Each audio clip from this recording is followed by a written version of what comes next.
नमस्कार, hornbill TV देख रहे हैं आप। मैं हूं आपके साथ विशाल। कर खबरों की शुरुआत करेंगे बड़ी खबर से। नेता प्रतिपक्ष राहुल गांधी का उत्तराखंड दौरा फाइनल। 4 और 5 जून को उत्तराखंड के 2 दिवसीय दौरे पर रहेंगे राहुल। अल्मोड़ा में विशाल जनसभा को भी करेंगे संबोधित। पौड़ी में आयोजित पूर्व सैनिक सम्मेलन में भी होंगे शामिल। दून में पार्टी नेताओं, जिला अध्यक्षों और विधायकों के साथ भी करेंगे अहम बैठक। तो ये बड़ी खबर आप तक पहुंचा रहे हैं, जहां पर उत्तराखंड में आना राहुल गांधी का फाइनल हो गया है। और ये बताया जा रहा है कि 4 और 5 जून को उत्तराखंड दौरे पर राहुल गांधी रहेंगे। अल्मोड़ा में विशाल जनसभा को संबोधित भी इस दौरान करेंगे। साथ ही पौड़ी में आयोजित पूर्व सैनिक सम्मेलन में भी शामिल होंगे।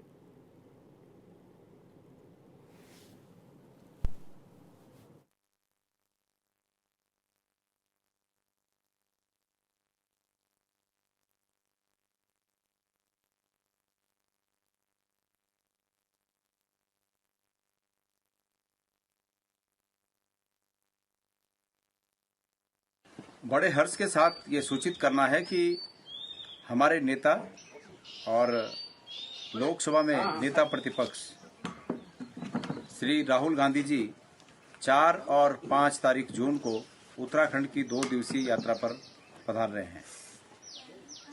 समग्र कार्यक्रम के तहत वो अल्मोड़ा में एक विशाल रैली को संबोधित करेंगे। साथ साथ उसके बाद तत्पश्चात उसी दिन करीब 2:30 से 3 बजे वो पौड़ी पहुंचेंगे और पौड़ी में पूर्व सैनिक सम्मेलन में प्रतिभाग कर पूर्व सैनिक भाइयों से संवाद करेंगे। इसके बाद अगले दिन का उनका जो कार्यक्रम है वो पार्टी के सीनियर नेताओं से तमाम हमारे सांगठनिक जो हमारे संगठन के अन्य महकमे हैं, युवा कांग्रेस, महिला कांग्रेस, अनुसूचित प्रकोष्ठ, सैनिक प्रकोष्ठ, बुद्धिजीवी प्रकोष्ठ और NSUI, यूथ कांग्रेस, अल्पसंख्यक प्रकोष्ठ, सभी प्रकोष्ठों के सभी अध्यक्षों से, जिला अध्यक्षों से और मेन पार्टी के जिला अध्यक्षों से, माननीय विधायक गणों से, पूर्व विधायक गणों से, वरिष्ठ नेताओं से, सभी लोगों से वो देहरादून में मुलाकात करेंगे। मेरा सब कार्यकर्ताओं से निवेदन है कि माननीय राहुल गांधी जी की इस विजिट को सफल बनाने के लिए और हमारे प्रदेश में कांग्रेस के प्रति और अधिक तेजी से उत्साह बढ़े, इस हेतु सब कार्यकर्ताओं को मैं आह्वान करता हूं कि सभी कार्यकर्ता इस काम में जुटे और सभी जगहों पर कार्यक्रमों को सफल बनाएं। और संवाददाता योगेश आर्या हमारे साथ फोन लाइन पर जुड़ गए हैं। योगेश, राहुल गांधी उत्तराखंड दौरे पर आ रहे हैं और किस तरह की तैयारियां जो हैं वो नजर आने लगी हैं? देखिए विशाल, राहुल गांधी का 2 दिवसीय उत्तराखंड दौरा जो है वो तय हो गया है और 4 जून को अल्मोड़ा में जो है जनसभा राहुल गांधी करेंगे। पौड़ी में पूर्व सैनिक सम्मेलन को संबोधित उनके द्वारा किया जाएगा और जिस तरह से 5 जून को देहरादून में कांग्रेस नेताओं के संग उनकी बैठक होनी है, तो उसको लेकर भी तैयारियां जो है वो अब तेज कर दी गई है। प्रदेश कांग्रेस कमेटी, विधायक और संगठन प्रतिनिधि इस बैठक में क्योंकि शामिल होंगे। ये भी माना जा रहा है कि जिस तरह से अंतर्कलह देखने को मिलती है, उसके बीच जो है राहुल जो दौरा करेंगे तो वो अहम माना जा रहा है क्योंकि उनके साथ बैठकर इन चीजों को दूर करेंगे और आगामी 2027 के चुनाव को लेकर के वह इस रणनीति को तैयार कराएंगे कि आखिरकार किस तरह से किस मुद्दे को लेकर के आगे बढ़ना है। विधानसभा चुनाव 2027 से पहले संगठन को साधने का प्रयास जो है वो कहीं ना कहीं किया जाएगा ताकि संगठन में जो चीजें चल रही हैं वो सब दूर होकर एक मंच पर तमाम नेता आए और आगे जो है रणनीति को तय करें, क्योंकि भाजपा के दिग्गज भी इस दौरान जो है देखने को मिल रहा है कि वो भी लगातार उत्तराखंड आ रहे हैं। तो कांग्रेस का भी अब जो है बड़ा दाव खेलने की तैयारी कर रही है। प्रदेश अध्यक्ष गणेश जोरदार ने इस कार्यक्रम की क्योंकि पुष्टि की है, तो अब जो है राहुल गांधी भी जो है वो आएंगे और 2 दिवसीय दौरे जो है करेंगे, जनसभा को संबोधित करेंगे और साधने का प्रयास करेंगे जनता को। योगेश, ऐसे में क्या 2027 की तैयारियों को रूपरेखा देने की कोशिश की जा रही है? क्या कांग्रेस अपनी जमीन तलाश रही है उत्तराखंड में? देखिए बिल्कुल, क्योंकि 10 साल के करीब समय हो गया है जब कांग्रेस जो है उत्तराखंड में सत्ता से बाहर है और ऐसे में किसी भी तरह से वो वापसी करना चाहती है सत्ता में और जनता के जो मुद्दे हैं, लगातार जनता के बीच के जो मुद्दे हैं उनको उठाने का काम किया जा रहा है, उन पर संघर्ष किया जा रहा है। लगातार जो है पर्वतीय इलाकों की बात हो, चाहे फिर मैदानी इलाकों की बात हो, अलग अलग जहाँ पर जिस तरह के मुद्दा सामने आता है उस मुद्दा को जो है सरकार को घेरने का काम जो है उनके द्वारा किया जा रहा है। और अब जिस 2027 के चुनाव को लेकर पूरी तरह से कांग्रेस जो है वो आक्रामक मूड में और एक्टिव मूड में नजर आ रही है और ऐसे में जो राहुल गांधी का दौरा होगा, राहुल गांधी का दौरा भी उनमें जोश भरने का काम करेगा, क्योंकि इस बीच जो है रणनीति तय होगी और जो मनमुटाव है वो भी माने जा रहे हैं कि दूर होंगे। और ऐसे में जो रूपरेखा तैयार की जाएगी, जो नेताओं के साथ बैठकें होंगी, उसमें क्या कुछ गुरु मंत्र भी दिए जा सकते हैं? किस तरह से काम करने की प्रेरणा दिखेगी? क्योंकि 2027 का इलेक्शन भी सर पर है। एक तरफ बीजेपी है जो पूरी एक्टिव नज़र आती है, तो दूसरी तरफ वहीं कांग्रेस भी है, जो कहीं न कहीं एक्टिव तो है, लेकिन उस तरह से अभी तक एक्टिव नहीं हो पाई है, जिस तरह से चुनाव में होना चाहिए। नहीं, देखिए बिल्कुल, क्योंकि अगर हम पर्वतीय इलाकों की बात करें तो लगातार कांग्रेस वहां पर जा रही है, अलग अलग इलाकों में, अलग अलग जिलों में, अलग अलग गाँव में जाकर के जो है लोगों से मिलने का काम हो, लोगों को जोड़ने का काम हो, लगातार जो है कांग्रेस करती हुई नजर आ रही है। लेकिन कहीं ना कहीं अपने ही जो नेता हैं उनके कुछ बयान ऐसे आते हैं जिसमें जो है ये देखने को मिलता है कि अंतर्कलह है और असहज कहीं ना कहीं पार्टी नजर आती है। उसके चलते जो है जो मामला होता है उस पूरे को सही करने के लिए जो है कुमारी सैलजा के 2 दौरे हुए हैं, लेकिन अब राहुल गांधी आ रहे हैं। इस पूरे मामले को लेकर के वो जनसभाओं के साथ साथ संगठन के लोगों के साथ बैठक करेंगे और इन चीजों को दूर करने का काम करेंगे, ताकि सब एक मंच पर आकर आगे की रणनीति बनाते हुए और उस पर जो है काम करें, ताकि 2027 में जो है वापसी हो सके। इसका पूरा प्रयास जो है कहीं ना कहीं वो उनके द्वारा किया जा रहा है और अब देखना होगा कि उनके आने के बाद संगठन में किस तरह की चीजें सही होती है और जनसभा के बाद किस तरह का असर पड़ता है। जी, बिल्कुल योगेश, बहुत शुक्रिया आपका तमाम जानकारी साझा करने के लिए। और बड़ी खबर का रुख करेंगे उत्तराखंड में गर्मी का प्रकोप जारी, मैदानी इलाकों में 40 डिग्री के पार पहुंचा तापमान। देहरादून समेत कई जिलों में लू जैसे हालात, पहाड़ों में भी तेज धूप और गर्म हवाओं ने बढ़ाई परेशानी। तो अगले 2 दिन तक गर्मी से राहत के आसार कम हैं। कुछ पर्वतीय जिलों में हल्की बारिश की संभावना है। दोपहर में अनावश्यक बाहर निकलने से बचने की भी अपील की गई है। पर्याप्त पानी पीने और धूप से बचाव की सलाह दी गई है। उत्तरकाशी, चमोली समेत कई जिलों में बदल सकता है मौसम। तो बड़ी खबर आप तक पहुंचा रहे हैं, जहां पर पहाड़ों में तेज धूप और गर्म हवाओं ने परेशानी भी बढ़ाई हुई है। चारधाम यात्रा जारी है, ऐसे में तीर्थयात्री भी पहुंच रहे हैं उत्तराखंड में बड़ी संख्या में। और तेज धूप जो है वो यात्रियों की मुश्किल ज़रूर बढ़ाती हुई नजर आ रही है।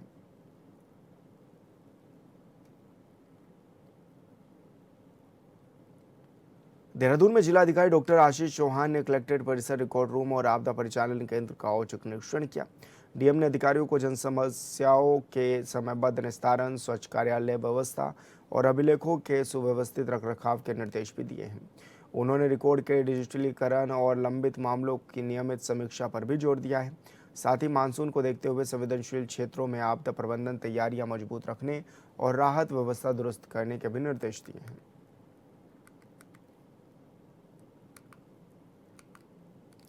आगामी ईद उल अजहा को लेकर नैनीताल जिला प्रशासन और पुलिस पूरी तरह से अलर्ट मोड पर है। प्रशासन ने स्पष्ट निर्देश जारी करते हुए कहा है कि जिले में किसी भी सार्वजनिक स्थल, सड़क, पार्क, मैदान और खुले स्थान पर ईद की नमाज अदा करने की अनुमति नहीं दी जाएगी। केवल निर्धारित मस्जिदों और अधिकृत ईदगाहों में ही नमाज अदा की जा सकेगी। जिला प्रशासन ने अब ये स्पष्ट कर दिया है कि इस बार डीएसए मैदान में ईद की नमाज आयोजित नहीं होगी। प्रशासन की ओर से लोगों से मस्जिदों और निजी परिसर में शांतिपूर्ण ढंग से नमाज अदा करने की भी अपील की गई है।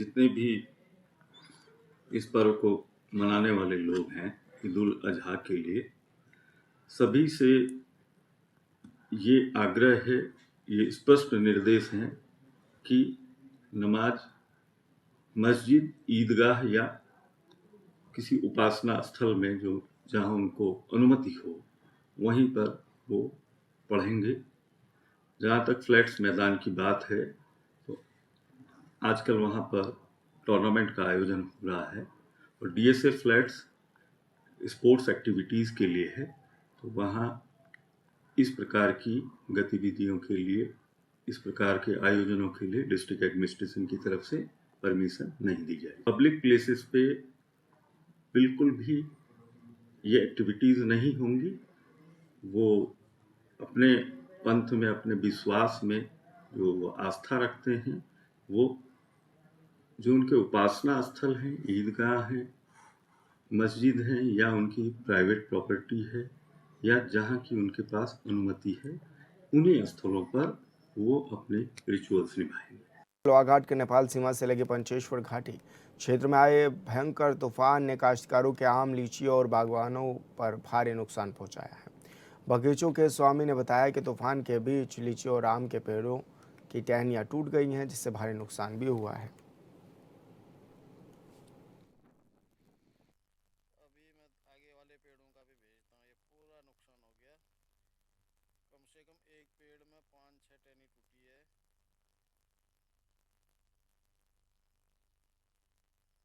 ये टूटी है था वो।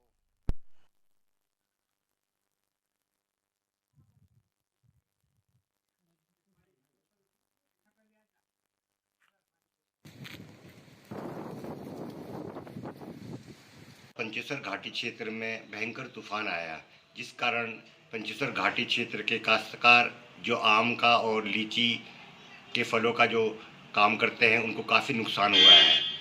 काफ़ी तेज़ तूफान से कुंटलों के हिसाब से आम का फल झड़ गया है। इसके साथ साथ लीची के पेड़ भी टूट गए हैं। मेरा शासन प्रशासन उद्यान विभाग से अनुरोध रहेगा कि शीघ्र ही मौके का मुआयना करें और उचित से उचित काश्तकारों को मुआवजा दिलाने की कार्रवाई की जाए। धन्यवाद।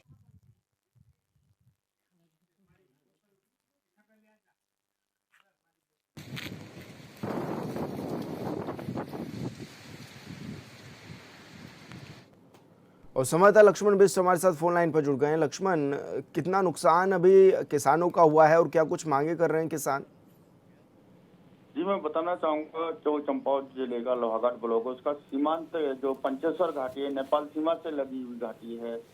तो वहाँ कल शाम को जो है भीषण जो है आंधी तूफान आया, जिससे किसानों की जो लीची के फल तैयार हुए थे, आम के फल तैयार हुए थे, कुंतलों के हिसाब से टूटकर गिर गए हैं वो जमीन पर। और जो पेड़ हैं आम और लीची के, उनको भी बड़ा नुकसान पहुंचा है। जो क्षेत्र के प्रमुख किसान है ओंकार धोनी, उन्होंने बताया काफी नुकसान जो है ग्रामीणों को हुआ है, आर्थिक नुकसान भी हुआ, तो साथ में पेड़ भी टूटे हैं। तो प्रशासन से गुहार लगाई कि जो किसान है उनका मुआवजा दिया जाए, क्योंकि आम और लीची जो है उनकी आजीविका का एक बड़ा साधन होता है। बरसों की मेहनत के बाद उन्होंने कहा हमने पेड़ पौधे तैयार किए थे, लेकिन पौन घंटे मात्र के आंधी तूफान ने उनकी पूरी जो मेहनत थी उसको बर्बाद कर दिया, जिससे उन्हें काफी आर्थिक नुकसान पहुंचा है। जी लक्ष्मण, बिल्कुल, बहुत शुक्रिया आपका तमाम जानकारी साझा करने के लिए। केंद्र में प्रधानमंत्री नरेंद्र मोदी के नेतृत्व वाली सरकार ने अपने 12 साल पूरे कर लिए हैं। बीजेपी से विकास, राष्ट्रवाद और मजबूत नेतृत्व का दौर बता रही है, तो वहीं विपक्ष बेरोजगारी, महंगाई और सामाजिक मुद्दों पर सरकार को घेर रहा है। और इन सब के बीच बीजेपी के मंत्री से लेकर सांसद तक और प्रवक्ता से लेकर कार्यकर्ता तक गांव-गांव जाने की तैयारी कर रहे हैं। सवाल है कि 12 साल में देश कितना बदला है।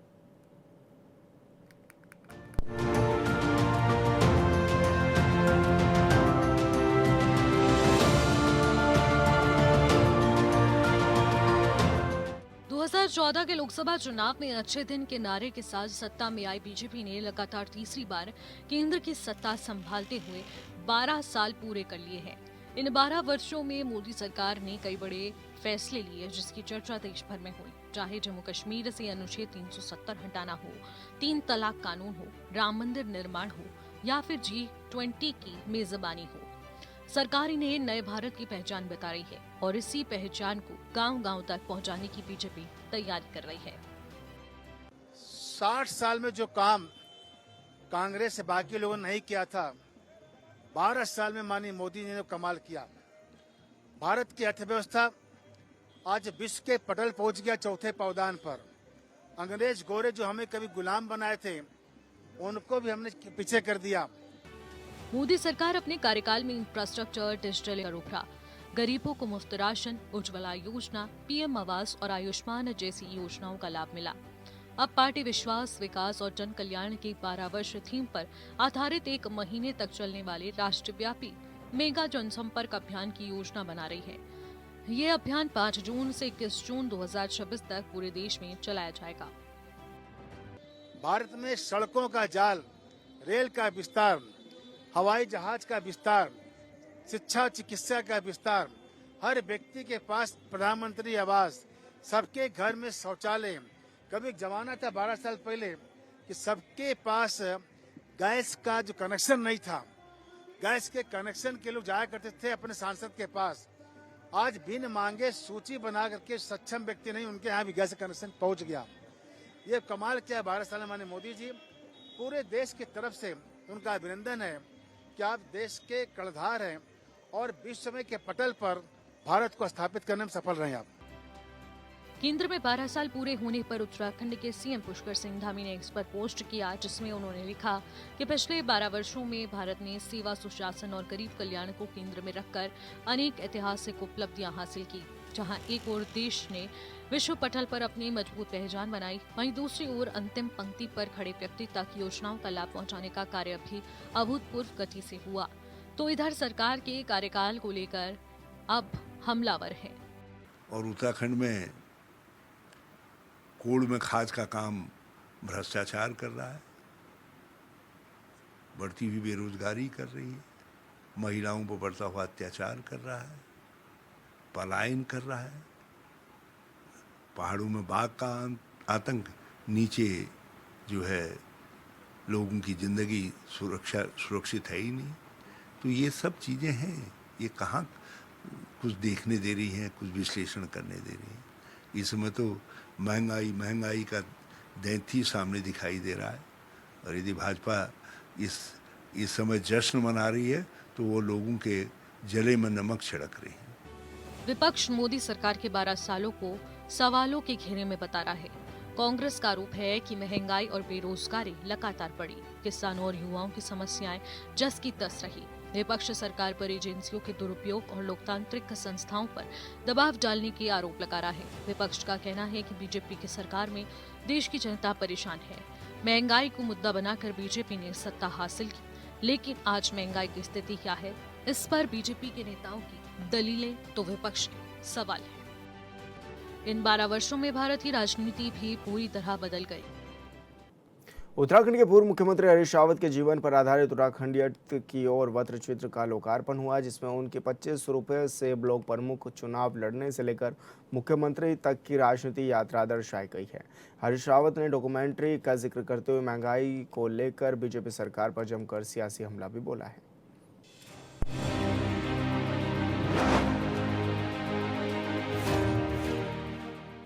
उत्तराखंड के पूर्व मुख्यमंत्री हरीश रावत के जीवन पर आधारित वृत्त चित्र उत्तराखंडियत की ओर से उनकी राजनीतिक यात्रा के कई रोचक पहलुओं को सामने रखा गया। हरदा की ग्राम सभा स्तर से लेकर मुख्यमंत्री और केंद्रीय मंत्री तक की राजनीतिक यात्रा को विस्तार से दर्शाया गया है। जिस रास्ते पर हम चल रहे हैं, हम उत्तर प्रदेश, बिहार का जो मॉडल है उसको अनुसरित कर रहे हैं। ये हिमालयी राज्य है, इसकी कल्पना भी हिमालयी राज्य के रूप में हुई है। और हिमालयी राज्य का मतलब है पहाड़ और उसकी तलहटी, उसके मैदान। इनके लिए समग्र सोच ही उत्तराखंडियत है, डेवलपमेंट की और गवर्नेंस की जो है। तो उस ओर कैसे हम लेकर के जा सकते हैं, वो हमने अपने जीवन में लक्ष्य भी रखा। और आगे जो पार्ट 2 है हमारी इस डॉक्यूमेंट्री का, उसमें हम इस बात को पार्ट 2 और पार्ट 3 में आगे बढ़ाएंगे। पूर्व राज्यपाल एवं पूर्व मुख्यमंत्री भगत सिंह कोश्यारी कहते हैं कि उनकी ओर हरदा की विचारधारा अलग अलग होने के बावजूद उनसे आत्मीय संबंध रहे हैं। इस पर हरीश रावत का कहना है कि भगत सिंह कोश्यारी ने उन्हें काफी मदद की है। उनका जो योगदान है उत्तराखंड के लिए वो वंदनीय है। तो हमारी प्रतिद्वंदिता बहुत नज़दीक की रही है, मगर उस प्रतिद्वंदिता के बावजूद भी आपस के जो संबंध है, सौहार्द है, वो हमेशा बना रहा। और मुझे बेहद खुशी है कि मुझ पर बन रही डॉक्यूमेंट्री के लिए उन लोगों ने 3 घंटा तपस्या की। बीजेपी की सरकार में तेजी से बढ़ती महंगाई पर उत्तराखंड के पूर्व सीएम हरीश रावत का कहना है कि बीजेपी की सरकार में न सिर्फ उत्तराखंड की जनता बल्कि देश की जनता परेशान है। महंगाई का आलम यह है कि देश की जनता का घर परिवार भी चलना मुश्किल हो गया है। पेट्रोल डीजल की दामों में लगातार वृद्धि हो रही है। आज तो महंगाई कुछ देखने ही नहीं दे रही है। और उत्तराखंड में कोड़ में खाद का काम भ्रष्टाचार कर रहा है, बढ़ती हुई बेरोजगारी कर रही है, महिलाओं पर बढ़ता हुआ अत्याचार कर रहा है, पलायन कर रहा है। उत्तराखंड के पहाड़ों में हर साल लगने वाली आग पर राज्य के पूर्व मुखिया हरीश रावत कहते हैं कि उत्तराखंड की सरकार ने जंगलों की नमी को लौटाने का व्यापक कार्यक्रम बनाया था, लेकिन सत्ता परिवर्तन के बाद बीजेपी की सरकार ने इस पर ध्यान नहीं दिया। जंगलों की आर्द्रता लौटाने का, जंगलों की नमी को लौटाने का हमने एक व्यापक कार्यक्रम बनाया था 2016 में। जो है उस कार्यक्रम को इन्होंने छोड़ दिया। जंगलों की आर्द्रता को जब तक नहीं लौटाएंगे तब तक आग नियंत्रित नहीं हो सकती।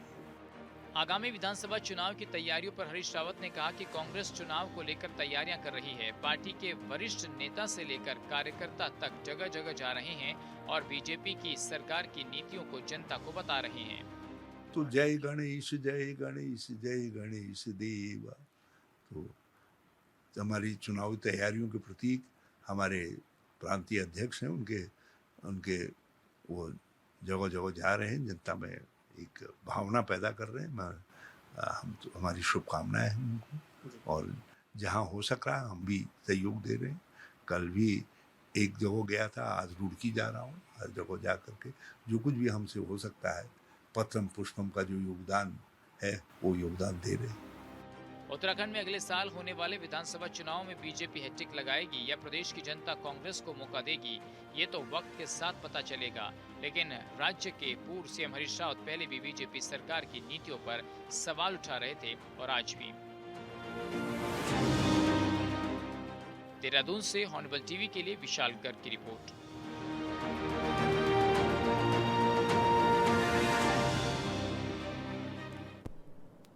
और फिलहाल इस बुलेटिन में मेरे साथ इतना ही। आप देखते रहिए हॉर्नबिल टीवी। नमस्कार।